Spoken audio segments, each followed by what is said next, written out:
Coming up is a story of how I dealt with my depression and mental health challenges with actionable strategies to help you do the same and links to get help. There's a siren sang with immortal symphony. Hi, I'm Andy, and this is a true story how I came back from the brink of a crippling episode of depression and how I learned to control it instead of it controlling me. Life was going great for Andy. Happily married with a family, 3 kids, a successful business, a band that he loved playing in, and a good group of friends. On the outside, everything seemed great, but on the inside, unbeknown even to Andy, something was brewing. One day, a day similar to many others, after a minor irritation, a switch flipped. As Andy describes, it was like a red mist descending, but without the anger. I felt so low. I was drowning in my own thoughts, and looking back, I'd lost all reasonable perspective of reality, and I couldn't see anything positive. I felt like I was a burden, a waste of space, and a failure. Without telling anyone, and with no idea of his destination, Andy left the house and walked for hours.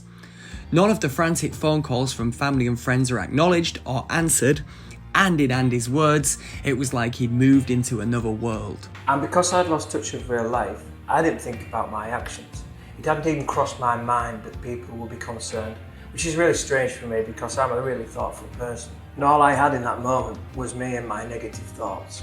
In hindsight, none of those thoughts are true, but I was in grave danger of handing over control of my life to them. Running on autopilot, he just kept walking. What seemed like hours later, it was a distant sound of emergency sirens that snapped him back into reality, and he found himself standing on the edge of a cliff, looking down into the depths of an old, disused quarry.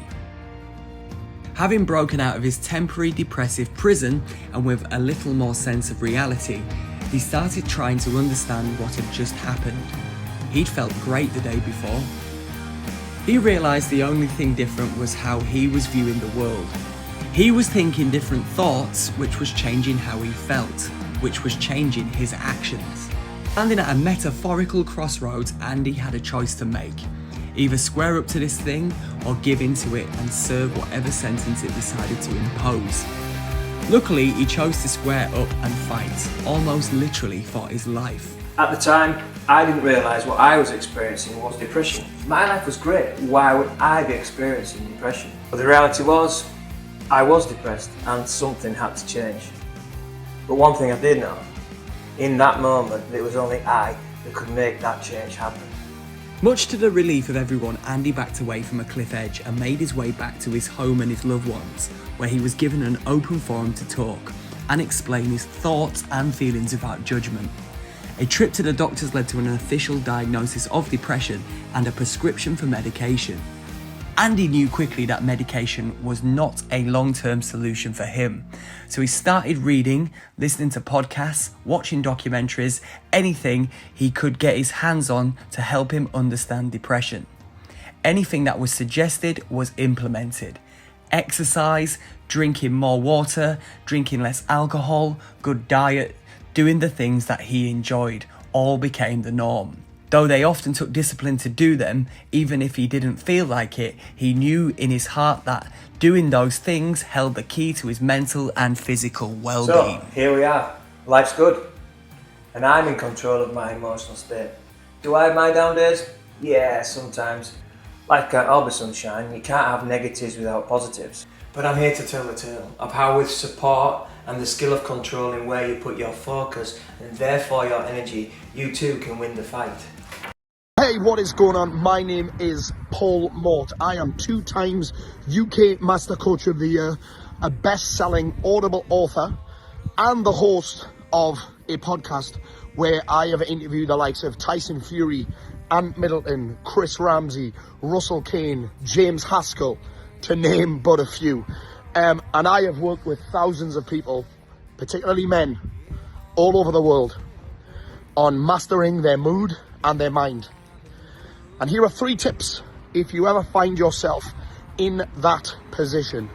Number 1, I believe that every man and woman that is struggling with any case of low mood, depression, and particularly myself when I was suicidal, lacks a clear vision of the future that excites them. So my first tip for you is you have to create some goals, some targets, and a mission that you can immerse yourself in. So essentially, create some excitement around your future. Number two, consider that mental health needs physical support. So ask yourself a question: am I nourishing and supporting my body, because that's where I feel emotions, so that my mental health improves? Number three, I believe that everyone needs a tribe. Everyone needs a group of people that are also excited about their future. So make a conscious effort to find people who will have you raise your standards, who will have you push yourself a little bit harder, who will have you step out of your comfort zone a little bit. So 3 tips wrapped up. Number one, create a clear, compelling vision of your future. Number two, remember that mental health requires physical support.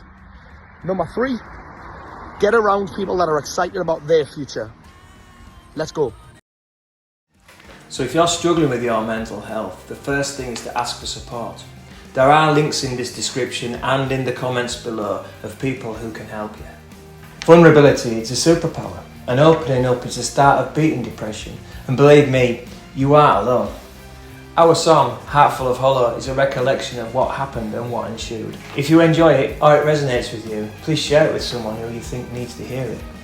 Tag someone in the comments, give it a like, subscribe to our YouTube channel or follow us on Spotify or wherever you consume your music. The links are all in the description. And please remember, there is always hope.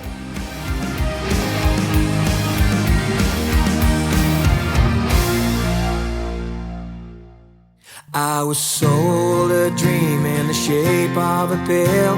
If this don't make you wholesome, nothing will. There's a world outside the window, it's only for the brave, not the lonely. I was falling asleep at the helm of my life. A love on the rocks, not a lifeboat inside. As a siren sang me their mortal symphony. I wanna dance, and I want to sing.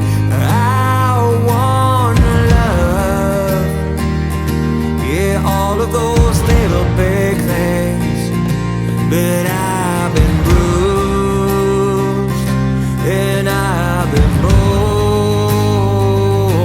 I still carry a dream that we built for two, in a heart full of hollow. I was close to the edge, only 2 steps from hell. We used to call it heaven, now no one can tell. That Lucifer laughed as an angel turned her back on Hope Street. I wanna dance and I want to sing.